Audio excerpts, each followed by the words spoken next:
What's going on, everybody? Dogman Dan here. I want to talk about TennoCon. Got an email today. I want to talk about it.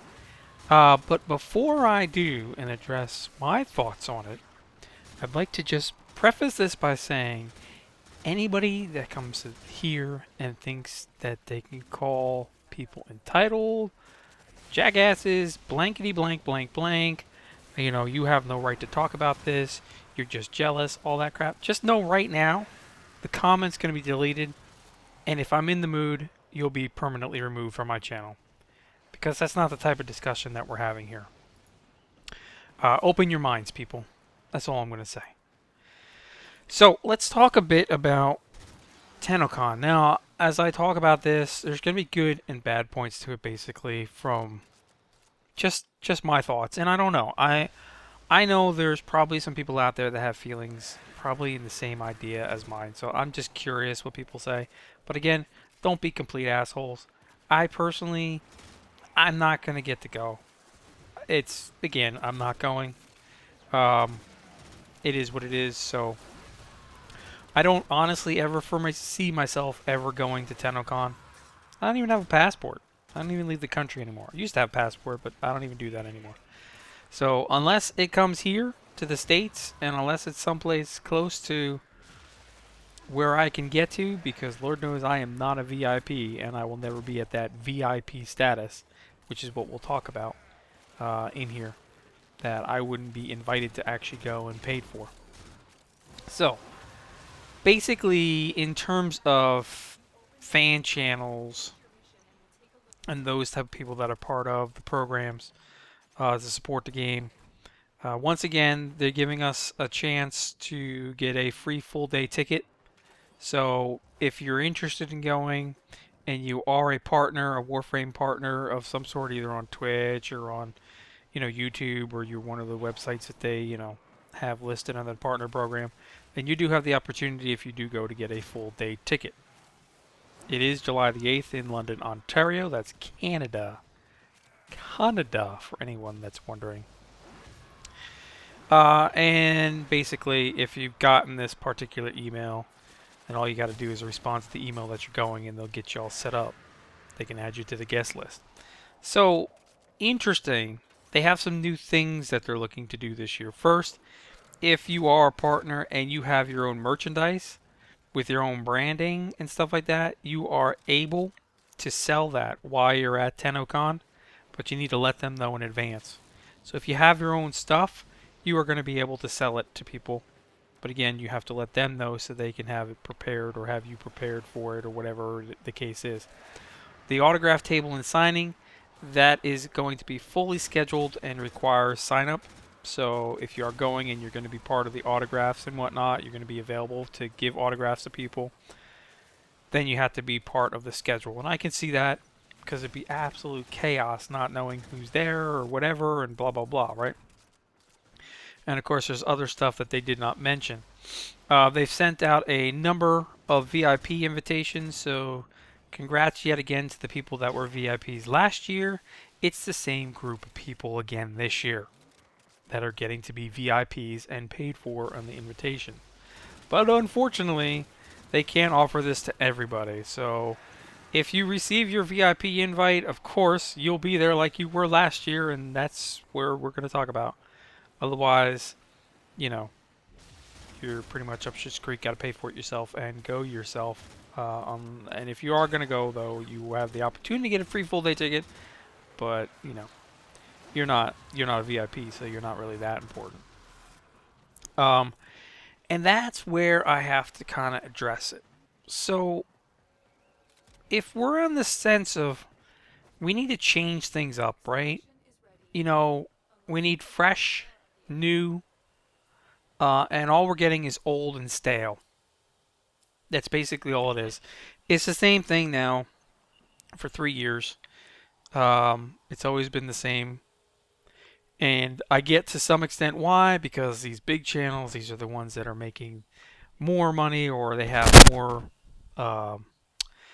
people, so they're likely to bring in more money to the game, and blah blah blah, right?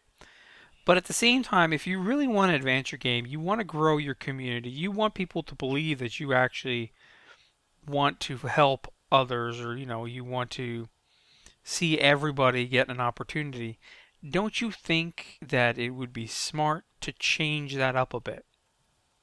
Not just invite the same people again, and pay their way because hell, they're still bringing you money, but say, you know what? Let's just think about this. Let's actually invite a few other channels or a few other partners that maybe aren't as popular, that we wouldn't have normally brought because we want people whatever for money, right? But let's bring in a couple other channels, some smaller channels, some people that have a little bit of some influence or whatever, if you will, and we'll showcase them. Okay, and you can still have one or two of your big guys. I say one or two, not all the invites that you would normally have, right? And you have all this new blood, or the newer channels, or the people that are basically, let's be realistic here, these newer ones are the ones that are going to keep the game going when the older ones actually quit. That's not saying that most of the older channels haven't already quit once or twice, and the only reason they come back is for the money. We all know that already. But that's a whole nother topic. The issue is, you want to keep your game going, but at some point, and this is a reality for every game, you can't keep supporting the same people, the same small group of people. You're enabling them to be, at the top of a pedestal that they really don't deserve to be on. Everybody should be at the same exact level. I am a partner with the game company or whatever, with this developer. I should be on the same level as everybody else. Doesn't matter how many subs or whatever I have or how many followers I have. I should be at the same level as everybody else. Now, for me personally, obviously I always kind of sit in the middle. I'm not big, I'm not small, but I'm still here, and you can't get rid of me. I have never quit the game, but when I actually do go to leave the game, you will know. And it will be the last time that I actually talk about the game at that point. I don't leave and then go back and then leave and then go back. But the point here is that you have to mix it up a bit. And right now, I don't think that that's what we're going to see here. I think we're going to see the same group of people that we saw last year, whoop-de-fucking-do, and it's going to be the same crap that happened last year on the live stream and all that crap. Things that shouldn't have been done are still going to happen. This has nothing to do with the Rev thing. It's just in general with some of these people as they are. Maybe I'm just rambling. Maybe I'm just wrong. Maybe we shouldn't change things. We should just leave it as it is. And let these people keep going and growing and growing until the point where the bubble bursts, and then suddenly the game immediately just crashes, because instead of saying let's keep all our partners on the same level, no, we have let's split our partners up based off of certain things. Who do we think is giving us more money, bringing us more of this, more whatever. And over time, whether you like it or not, it's going to change, like it or not. And, I don't know. I don't even know. Anyway, hopefully you get my point here. No, I'm not going to TennoCon. I mean, if they offered me an invitation, I'd go out right away and get a passport, and I would probably figure it out. But, in terms of getting a passport done and all that so I could get up there. But it's not going to happen. Yeah, I've always been offered a lot of things. I'm lucky in that respect that I was one of the first 7 channels to ever be chosen, and I very much understand that many actually do respect what I do, and we have a good relationship, DE and I, with at least some people there, and things always do get done. I can't complain in that respect. I never could, and there's a lot of things that I just simply can't do that don't fit my schedule that they do.